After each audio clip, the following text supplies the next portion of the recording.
একমাত্র ভর্তাপ্রেমী মানুষরাই জানেন যে ভর্তা দিয়ে ভাত খাওয়ার কী প্রকার শান্তি আছে। আর সেই ভর্তা যদি হয় এই রকম কাঁকরোলের ভর্তা, তাহলে তো আর কোনো কথাই হবে না।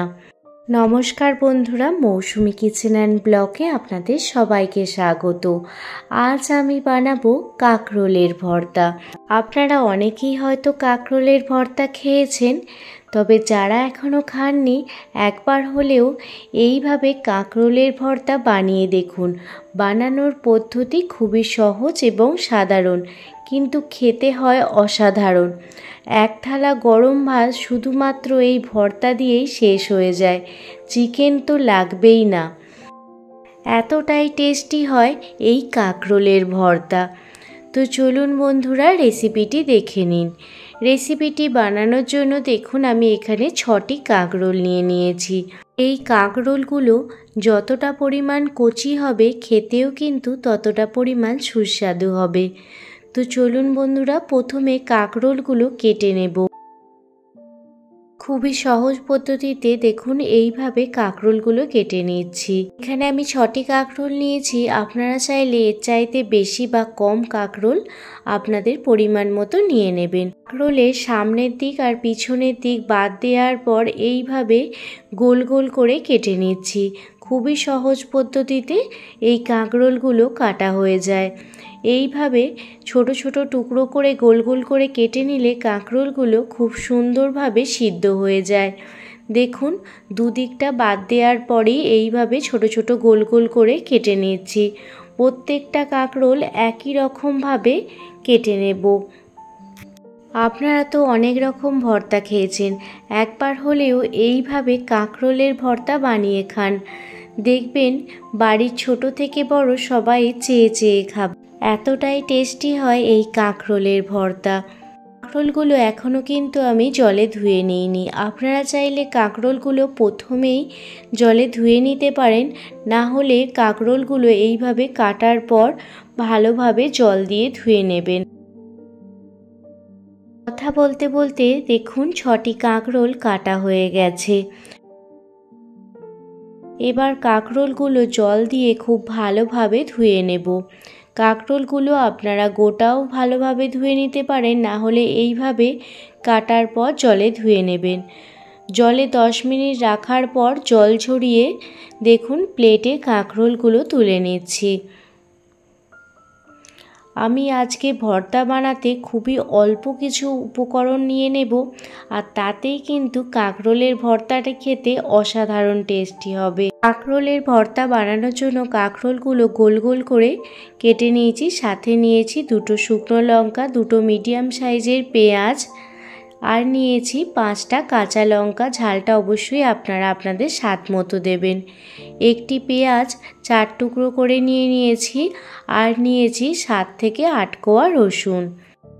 ভর্তা বানানোর জন্য এই সামান্য কয়েকটি উপকরণ দিয়েই রেসিপিটি আজকে তৈরি হয়ে যাবে।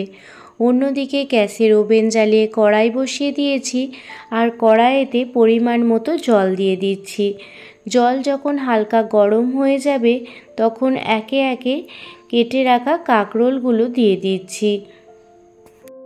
কেটে রাখা কাঁকরোলগুলো দিয়ে দেওয়ার পর এর মধ্যে দিয়ে দিচ্ছি একটি মিডিয়াম সাইজের পেঁয়াজ, যেটা আমি 4 টুকরো করে নিয়েছি। সাথে নিয়ে নিচ্ছি 7 থেকে 8 কোয়া রসুন, আর দিয়ে দিচ্ছি 1 ইঞ্চি পরিমাণ আদা, আর দিয়ে দিলাম 5টা কাঁচা লঙ্কা। ঝালটা অবশ্যই আপনারা আপনাদের স্বাদ মতো দেবেন। আর স্বাদ মতো লবণ দিয়ে এবার একটি ঢাকা দিয়ে দেব।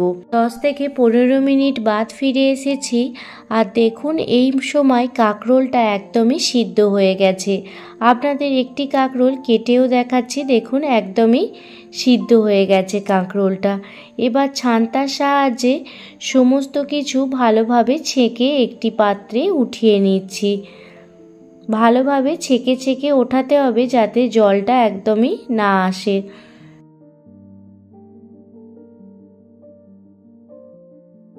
এবার কাঁকরোলটা প্রথমে ভালো করে ঠান্ডা করে নিতে হবে।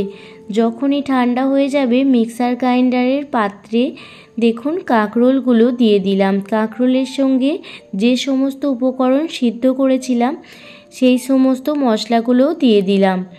এবার ঢাকনা দিয়ে একদম স্মুথ পেস্ট বানিয়ে নেব। দেখুন একটি স্মুথ পেস্ট বানিয়ে নিয়েছি। অন্যদিকে গ্যাসের ওভেন জ্বালিয়ে কড়াই বসিয়ে দিয়েছি, আর কড়াইতে দিয়ে দিলাম পরিমাণ মতো সর্ষের তেল। তেল ভালোভাবে গরম হয়ে গেলে দুটো শুকনো লঙ্কা প্রথমে দিয়ে দিচ্ছি। শুকনো লঙ্কাগুলো লাল লাল করে ভালো করে ভেজে নিলাম। এবার ওই কড়াইয়ের তেলের মধ্যে দিয়ে দিলাম 1 চামচ পরিমাণ কালো জিরে আর 6 থেকে 7 কোয়া রসুন। রসুনটা প্রথমে লাল লাল করে ভেজে নিতে হবে। রসুন লাল করে ভেজে নিলে খুব সুন্দর একটি সুগন্ধ বের হতে শুরু করে। সুগন্ধ যখনই বের হতে শুরু হবে তখন দুটো মিডিয়াম সাইজের পেঁয়াজ কেটে দিয়ে দিলাম। পেঁয়াজটা ভালোভাবে ভেজে নেব। পেঁয়াজ ভালোভাবে ভাজা হয়ে গেলে এর মধ্যে দিয়ে দিচ্ছি কাঁকরোলের পেস্টটি। কাঁকরোলের পেস্টটি দিয়ে দেওয়ার পর খুন্তি দিয়ে অনবরত নাড়াচাড়া করে যেতে হবে।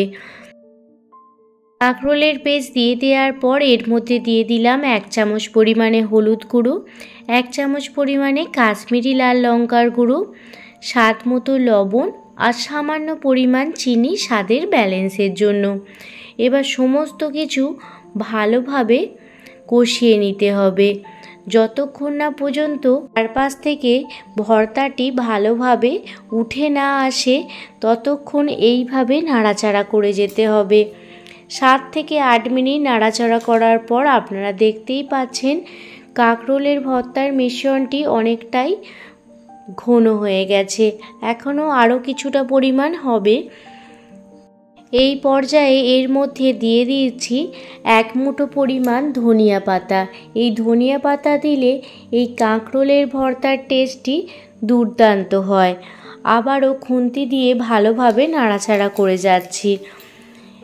অনবরত খুন্তি দিয়ে নাড়াচাড়া করতে হবে, না হলে কিন্তু নিচে লেগে যাবে। আর যে শুকনো লঙ্কা দুটো আগে ভেজে নিয়েছিলাম তার থেকেই দেখুন একটি শুকনো লঙ্কা লবণ দিয়ে ভালোভাবে গুঁড়ো করে নিচ্ছি, আর একটি শুকনো লঙ্কা রেখে দিয়েছি। শুকনো লঙ্কা গুঁড়ো করে নিয়েছি। অন্যদিকে কাঁকরোলের ভর্তাও অনেকটা ঘন হয়ে গেছে। এবার গুঁড়ানো শুকনো লঙ্কাটা দিয়ে দিলাম, আর খুন্তির সাথে ভালোভাবে নাড়াচাড়া করে শুকনো লঙ্কাটা মিশিয়ে নেব। একবার হলেও এই পদ্ধতিতে কাঁকরোলের ভর্তা বানিয়ে দেখুন। বাড়ির ছোট থেকে বড় সবাই চেয়ে চেয়ে খাবে। আর দেখতেই পাচ্ছেন কাঁকরোলের ভর্তাটি একদমই কিন্তু ঘন হয়ে গেছে। আরও 2 থেকে 3 মিনিট নাড়াচাড়া করে নেওয়ার পর কাঁকরোলের ভর্তাটা প্লেটে সার্ভ করে দেব। আজকে আমার এই কাঁকরোলের ভর্তার রেসিপিটি আপনাদের কাছে কেমন লাগলো অবশ্যই কিন্তু কমেন্ট করে জানাবেন। যদি ভালো লেগে থাকে প্লিজ একটি লাইক, কমেন্ট, শেয়ার এবং সাবস্ক্রাইব করে আমার পাশে থাকবেন। পুরনো বন্ধু, নতুন বন্ধু সবাইকে জানাই অনেক অনেক ভালোবাসা এতটা ভালোবেসে ভিডিওটি দেখার জন্য। সবাই ভালো থাকবেন, সুস্থ থাকবেন, সাবধানে থাকবেন। আবারও কোনো দিন অন্য কোনো রেসিপি ভিডিও বা ব্লগ ভিডিও নিয়ে আপনাদের সামনে হাজির হব। কাঁকরোলের ভর্তাটি আমি আজকে গরম গরম ভাতের সাথে পরিবেশন করেছি। সাথে নিয়েছি 1 টুকরো লেবু আর নিয়েছি চিকেন। তবে বিশ্বাস করবেন না, এই কাঁকরোলের ভর্তা দিয়েই আমার অর্ধেকের বেশি ভাত খাওয়া হয়ে গিয়েছিল। আর চিকেনটা শুধুই খেতে হয়েছিল। এতটাই টেস্টি হয়েছিল এই কাঁকরোলের ভর্তাটা। একবার যদি আপনারা বাড়িতে না বানান আপনাদের কিন্তু বিশ্বাসই হবে না যে এতটা সুন্দর খেতে হয়। রবিবারের দুপুরের মেনুতে এইভাবে অবশ্যই কাঁকরোলের ভর্তা বানিয়ে সবাইকে খুশি করে ফেলুন।